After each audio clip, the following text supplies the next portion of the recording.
Es ist dunkel geworden und Zeit für ins Bett. Die Wikinger bieten ihren Freunden an, ein paar Tage bei ihnen zu bleiben. Der Captain Sharky und seine Mannschaft nehmen das Angebot gerne an. Ich bin so müde, ich könnte im Stehen einschlafen. Also, dann lösche ich mal das Licht. Schlafen gut. Was ist das? Oh, das sind Wölfe.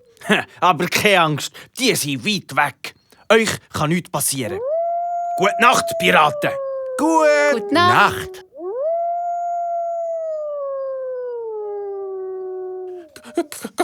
Gute Nacht. Was ist mit dir, Ratte?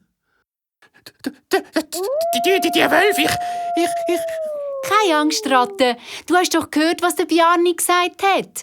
Die Wölfe sind weit weg. Die können uns nichts machen.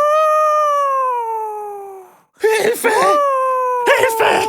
Die Wölfe, die wollen uns! Nur mehr ruhig, Ratte. Das ist doch nur der Coco gsi. Und du, Coco, halt deinen frechen Schnabel.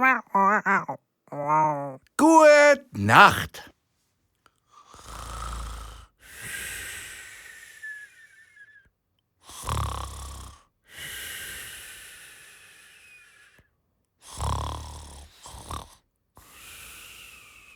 Am nächsten Morgen hilft der Michi dem Vater Sigurd beim Flicken vor Hauswand. Die Ratte lauert ein bisschen durch die Gegend. Da trifft sie auf Drangfried, der mit einem Messer in der Hand vor dem Haus sitzt und an etwas umschnitzt. Was machst du da? Ich schnitze Kämme aus Elchgeweih. Das sind die Hörner von ganz grossen Hirschen. Aha, Schau, der ist gerade fertig geworden. der ist aber schön. Den schenke ich dir. Oh, merci vielmal. Ich weiss auch schon, was ich mit dem mache. Mit dem kannst du deine Schnauze horstrahlen. Ja, aber ich habe noch viel bessere Idee. Wir Matrosen machen Musik damit. Musik? Ja, hör mal. Was ist das für ein Lärm? Aufhören. Da wird Milch sauer. Das ist schon unerträglich. Ratte, was ist los?